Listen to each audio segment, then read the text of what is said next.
दोस्तों, जैसे कि हम लोग जानते हैं कि कालखंड का चौथा युग यानी कि कलयुग चल रहा है, जिसे हिंदू शास्त्रों में सबसे ज्यादा श्रापित युग बताया गया है।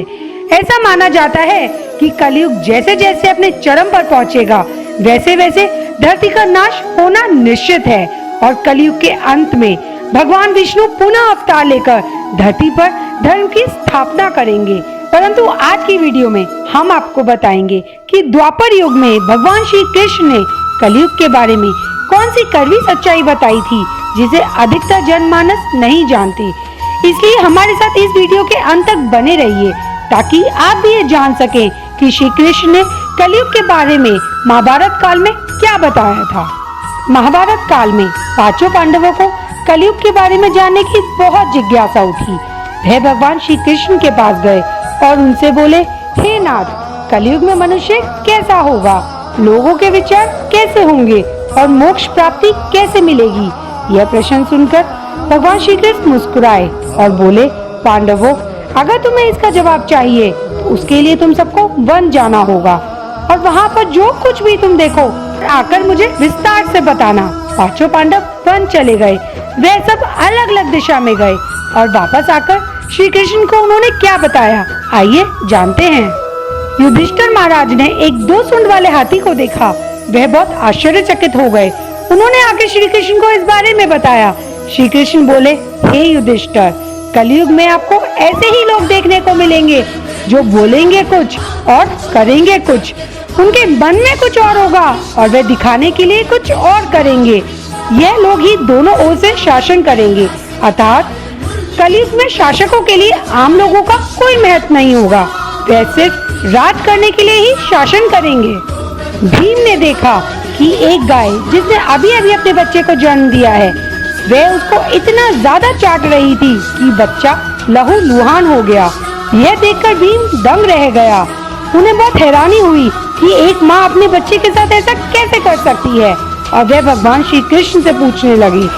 तब श्री कृष्ण ने कहा, हे गदाधर, कलयुग का मनुष्य अपने बच्चे से इतना आसक्त होगा कि वे ममता के कारण बच्चों का विकास ही रोक देगा।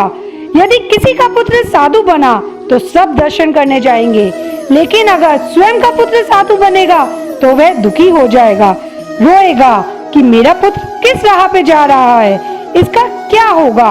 कलयुग के लोग बच्चों को मोह माया और परिवार में ही बांधे रखेंगे और बच्चों का जीवन वही नष्ट हो जाएगा। फिर भगवान ने असलियत बताते हुए कहा कि तुम्हारा पुत्र तुम्हारा नहीं बल्कि उनकी पत्नियों की अमानत है। पुत्रियां अपने पतियों की अमानत है और यह शरीर मृत्यु की अमानत है और हमारी आत्मा परमात्मा की अमानत है। अर्जुन ने एक पक्षी को देखा जिसके पंख पर वेद लिखे हुए थे, परंतु वह पक्षी एक मनुष्य का मांस खा रहा था। यह देखकर अर्जुन बहुत हैरान हो गए और उन्होंने भगवान को इस बारे में बताया। तब श्री कृष्ण ने कहा, हे धनराज्य, कलयुग में आपको ऐसे ही लोग देखने को मिलेंगे जो बड़े ज्ञानी और विद्वान कहलाएंगे, किंतु उनका आचरण राक्षसी होगा। वे विद्वान जरूर कहलाएंगे, परंतु उनकी मंशा सिर्फ और सिर्फ यह होगी कि जल्दी से किसी की मृत्यु हो और वे उसकी संपत्ति को अपना ले।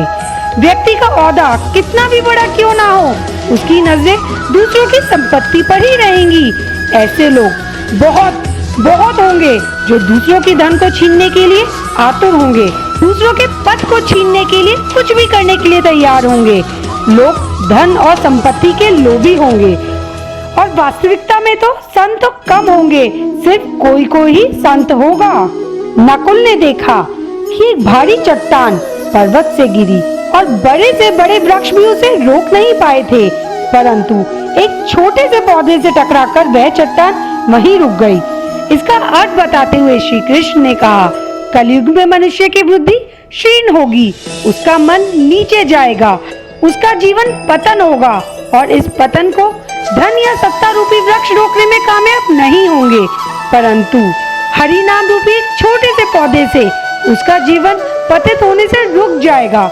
हरि कीर्तन से मनुष्य की बुद्धि तीव्र होगी, अर्थात कलयुग में जो लोग धन के लोभ को छोड़कर हरि नाम का जप करेंगे उसे कोई कष्ट नहीं होगा और मृत्यु के बाद उसे परमेश्वर अर्थात मेरे चरणों में जगह मिलेगी। सहदेव ने वन में अनेकों कुएं देखे, जिनमें से केवल एक बीच का कुआं ही खाली था और सबसे गहरा भी था।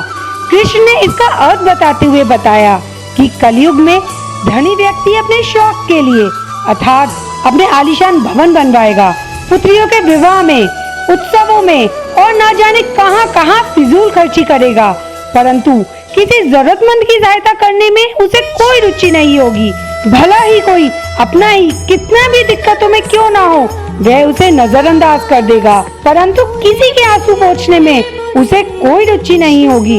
इंद्रियों को संतुष्ट करने के लिए वह मदिरा पान करेगा, सुंदरता में, मांस मच्छियों में, व्यसन में धन खर्च खूब करेगा, लेकिन किसी की मदद नहीं करेगा। आगे उन्होंने कहा, हे सहदेव, मेरे कहने का तात्पर्य यह है कि कलयुग में अन्न के भंडार होंगे, लेकिन लोग भूख से मरेंगे। सामने महलों में, बंगलों में आलीशान उत्सव हो रहे होंगे, लेकिन पास ही झोपड़ी में आदमी भूख से मर रहा होगा। एक ही जगह पर असमानता अपने चरम पर होगी। दोस्तों, अगर हम ध्यान दें तो श्री कृष्ण के द्वारा बताई गई ये सारी बातें आज घटित हो रही हैं। इसलिए मनुष्य को चाहिए कि वह कलयुग में धर्म का पालन करे और श्री हरि का नाम का भजन करे, तो उसका जीवन सफल हो जाएगा। आशा करती हूँ श्री कृष्ण के द्वारा बताई गई यह कड़वी सच्चाई आपको जरूर पसंद आई होगी, और अगर पसंद आई तो मेरी वीडियो को लाइक, शेयर एंड सब्सक्राइब जरूर करना। मैं मिलती हूँ आपको अपनी नेक्स्ट वीडियो में। Till then, stay positive.